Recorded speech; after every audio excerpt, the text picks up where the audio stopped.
March 3, 1943.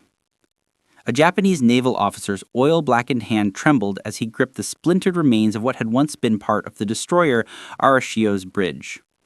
His uniform was soaked with fuel oil and seawater, and in his mind he recorded words that would haunt him for the rest of his life. Through his salt-burned eyes, he watched American B-25 Mitchell bombers circle back over the debris field that stretched for miles across the Bismarck Sea. Oil slicks, burning wreckage, and thousands of men desperately clung to anything that would float. The convoy that had departed Rabaul with such confidence just 2 days earlier was now nothing more than flotsam, and the survivors were about to discover that their ordeal was far from over. The events leading to this disaster began with the Imperial Japanese Army's 51st Division. On February 28, 1943, 6,900 soldiers of this division had boarded 8 transport ships at Simpson Harbor in Rabaul.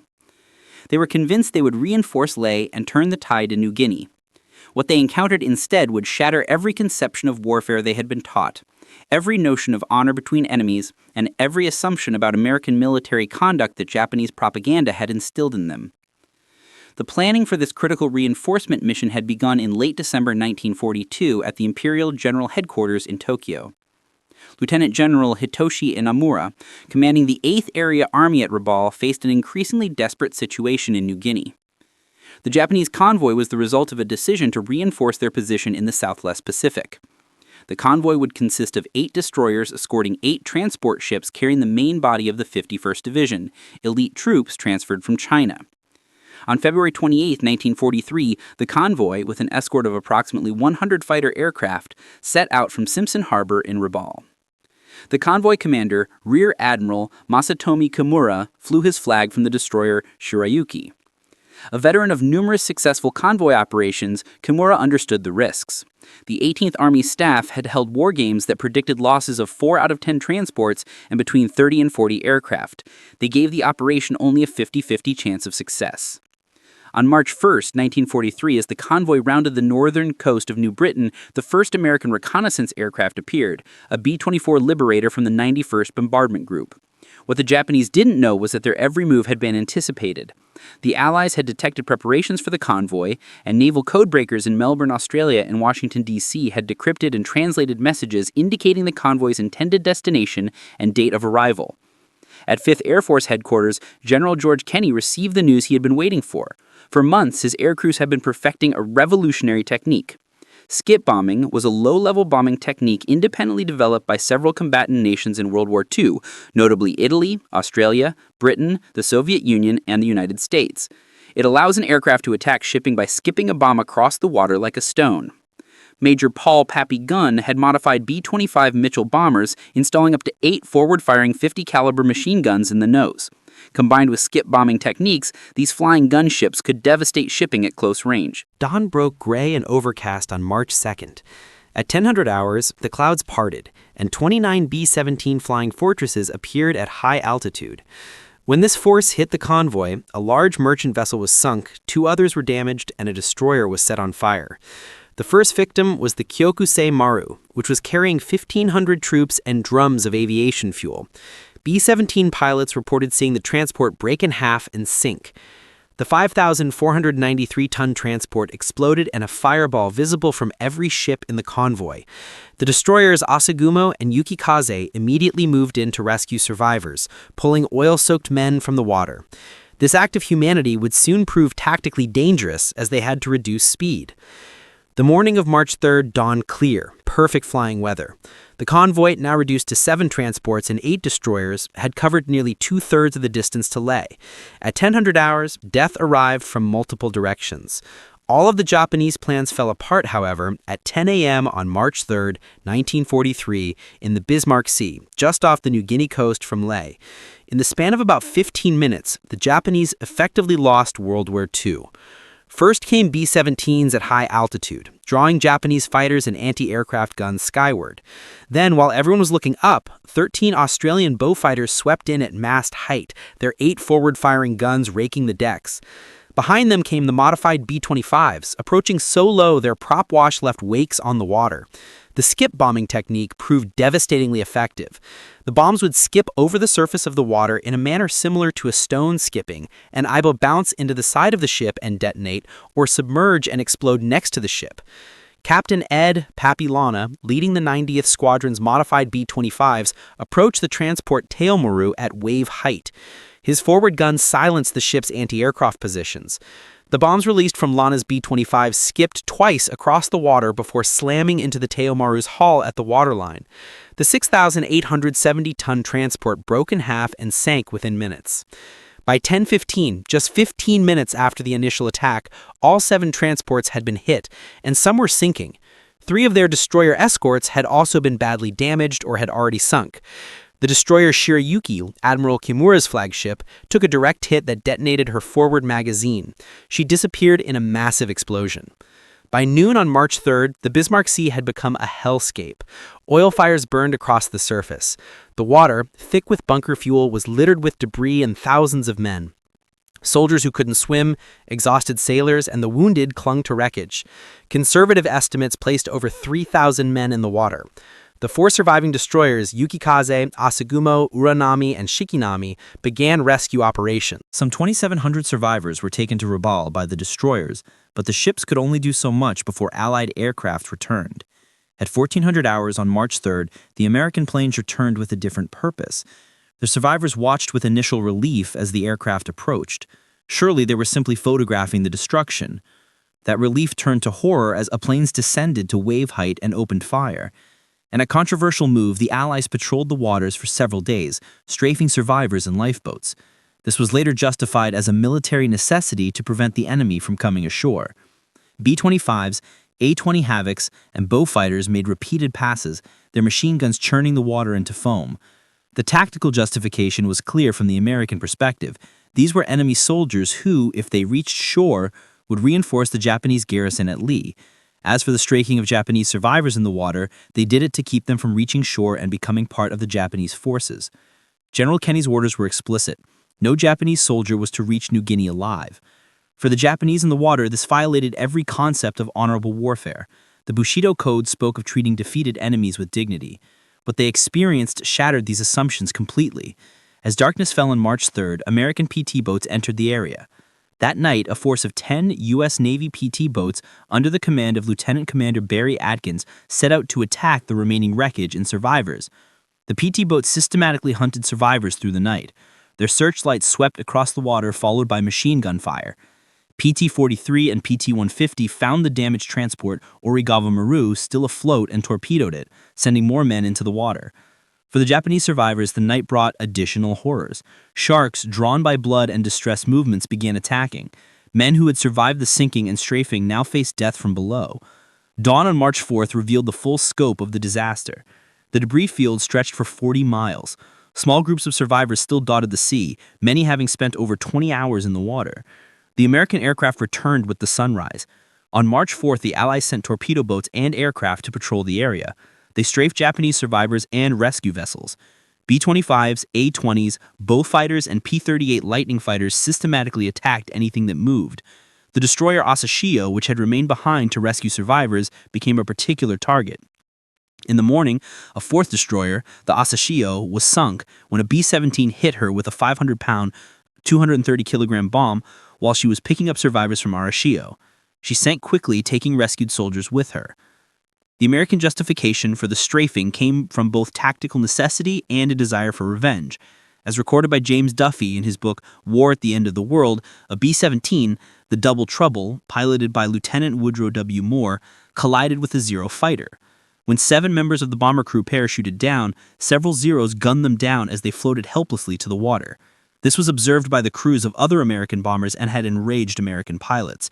General Kenney later called these attacks mopping up operations. For the next several days, American and Australian airmen returned to the site of the battle, systematically prowling the seas in search of Japanese survivors.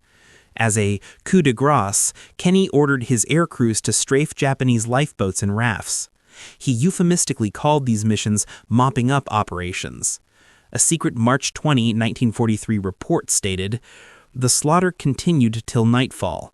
If any survivors were permitted to slip by our strafing aircraft, they were a minimum of 30 miles from land in water thickly infested by man-eating sharks. Japanese submarines I-17 and I-26 attempted rescue operations, moving carefully to avoid American aircraft. On March 6th, the Japanese submarines I-17 and I-26 picked up 170 survivors. 2 days later, I-26 found another 54 and put them ashore at Leh. These submarines could only take limited numbers, leaving hundreds behind. The submarine crews described horrific scenes, men calling out in the darkness, oil-covered survivors too weak to climb aboard, and the necessity of choosing who to save. The statistics were staggering. Of the 6,900 troops who were badly needed in New Guinea, only about 1,200 made it to Leh. Another 2,700 were rescued by destroyers and submarines and returned to Rabaul. Approximately 3,000 Japanese soldiers and sailors had been killed. American losses were minimal. Allied losses numbered 4 aircraft and 13 airmen. This 230-to-1 casualty ratio was unprecedented in naval warfare. The Battle of the Bismarck Sea marked a turning point. As a result of the losses, the Japanese never again risked sending a large convoy into water that was controlled by American aircraft. Japan would never again attempt to reinforce garrisons by surface convoy within range of Allied aircraft. After the war, Captain Tamei Chihara, who commanded the destroyer Shigure, not present at the battle, interviewed survivors and wrote the most famous Japanese assessment. Never was there such a debacle. It was the complete opposite of the successful withdrawal operation from Guadalcanal. His interviews with participants revealed the psychological devastation. Japan's defeat there was unbelievable. The battles showcased revolutionary aerial warfare techniques the Japanese hadn't anticipated. Skip bombing, combined with heavily armed strafe aircraft, had turned medium bombers into ship killers. The technique, perfected after Pearl Harbor in December 1941, was used prominently against Imperial Japanese Navy warships and transports by Major William Benn of the 63rd Squadron, 43rd Bomb Group, Heavy, 5th Air Force, United States Army Air Forces in the Southwest Pacific Area Theater during World War II. Major Paul Pappy Gunn's modifications had created flying battleships. Major Paul Gunn of the 90th Bomb Squadron, 3rd Bomb Group, developed a strafer version of the A-20 and B-25 with 8 to 14 forward-firing .5 caliber machine guns. These aircraft could devastate anti-aircraft defenses before delivering bombs at point-blank range. Not all survivors died in the water. Small groups reached various islands, beginning desperate struggles for survival. One band of 18 survivors landed on Kirowina, where they were captured by PT-114. Another made its way to Guadalcanal, only to be killed by an American patrol. On Goodenough Island, Australian patrols hunted Japanese survivors. Between March 8th and 14th, 1943, Australian patrols from the 47th Infantry Battalion found and killed 72 Japanese, captured 42, and found another 9 dead on a raft. The Japanese didn't know until after the war that their convoy had been doomed from the start. The Allies had detected preparations for the convoy, and naval codebreakers in Melbourne, Australia, and Washington, D.C. had decrypted and translated messages indicating the convoy's intended destination and date of arrival. Every detail, composition, route, and timing had been known to the Allies. The Japanese, convinced their codes were unbreakable, had sailed into a carefully prepared trap. For the Japanese military, steeped in the Bushido tradition, the Bismarck Sea massacre created a fundamental crisis. The code of Bushido emphasized honor in combat, respect for enemies, and dignity in defeat. The methodical killing of helpless men in the water violated every principle they understood. The survivors who returned to Rabaul were profoundly changed. They had witnessed American ruthlessness that contradicted all propaganda about American weakness. The image of aircraft systematically hunting men in the water would haunt Japanese forces throughout the Pacific. Many survivors reported a complete loss of faith in victory. If Americans would machine gun helpless men in the water, what wouldn't they do? This psychological impact influenced Japanese decisions to fight to the death rather than surrender, convinced that capture meant certain execution. The strafing of survivors remains controversial. Under international law, shipwrecked survivors who are helpless should be protected. However, the law was ambiguous about enemy combatants who hadn't formally surrendered. Japanese forces had committed their own atrocities, such as the rape of Nanking, the Bataan Death March, and the machine gunning of American air crews in parachutes. Yet the Bismarck Sea represented something different, killing for tactical efficiency rather than cruelty. American veterans defended the actions as military necessity. These weren't surrendered prisoners, but enemy soldiers heading to reinforce Leh. The proximity to shore, some only 10 to 15 miles away, meant many could potentially reach land. The Bismarck Sea disaster forced a complete reassessment of Japanese strategy. Admiral Mainichi Koga, who succeeded Yamamoto as commander-in-chief, recognized that surface vessels couldn't survive in waters dominated by enemy aircraft. New Guinea was effectively abandoned as indefensible. The psychological impact rippled through Japanese forces. Units scheduled for transport began experiencing unprecedented desertion rates. The prospect of being caught at sea by American aircraft became a terror surpassing combat itself.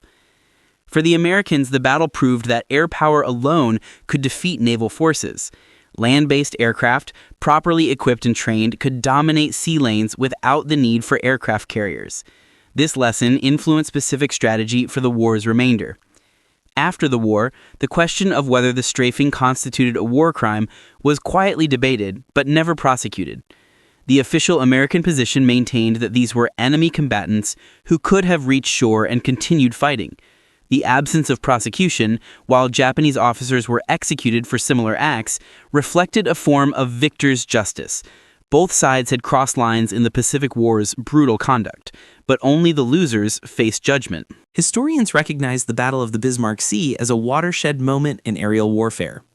The statistics tell the story. All 8 transports sunk, 4 destroyers destroyed, and approximately 3,000 Japanese killed versus 13 Allied airmen lost. But beyond the numbers, the battle represented a transformation of warfare itself. Technology and intelligence had produced casualty ratios that were essentially massacres. The image of aircraft methodically strafing helpless men became emblematic of the Pacific War's merciless nature. General Douglas MacArthur called it the decisive aerial engagement of the war in the Southwest Pacific. This assessment proved accurate. Japan never recovered the strategic initiative in New Guinea. The Battle of the Bismarck Sea demonstrated that modern warfare had evolved beyond traditional concepts of combat between armed forces. Air power, combined with intelligence and technological innovation, could produce annihilation rather than victory. For Japan, it marked the beginning of the end in the Southwest Pacific. Unable to reinforce or supply garrisons within Allied air range, Japanese forces were condemned to isolation and eventual destruction. For America, it proved their transformation from Pearl Harbor's shocked victims to practitioners of ruthless efficiency. The same nation that had been stunned by a surprise attack had become capable of methodically destroying thousands of enemies. The controversy over strafing survivors reflects war's moral complexity. Military necessity and humanitarian law collided in the oil-slicked waters of the Bismarck Sea. Both sides learned that in total war, traditional limits would be repeatedly crossed. The Battle of the Bismarck Sea stands as one of the most decisive and controversial engagements of World War II. In 3 days, American and Australian air power destroyed an entire Japanese convoy, killing thousands and ending any hope of reinforcing New Guinea by sea. The shocked Japanese survivors who witnessed Americans strafing helpless men in the water carried psychological wounds that never healed. They had encountered an enemy capable of ruthlessness beyond their imagination, shattering assumptions about American weakness and the nature of warfare itself. The battle's legacy extends beyond its immediate strategic impact. It demonstrated air power's ability to dominate sea lanes, the value of intelligence in modern warfare, and the moral ambiguities of total war. The image of aircraft systematically killing survivors remains one of the Pacific War's most troubling episodes. In the end, approximately 3,000 Japanese died in the waters of the Bismarck Sea, not in glorious battle, but in a methodical slaughter. Their shocked survivors returned to spread word of American ruthlessness that would influence Japanese military psychology for the war's remainder. The Battle of the Bismarck Sea proved that in modern warfare, technological superiority could produce annihilation. The Japanese were shocked by American willingness to kill without quarter, learning that their enemies had evolved into something more terrible than propaganda had ever suggested. That lesson, learned in blood and terror over 3 days in March 1943, would shape the Pacific War's increasingly brutal character until its atomic conclusion.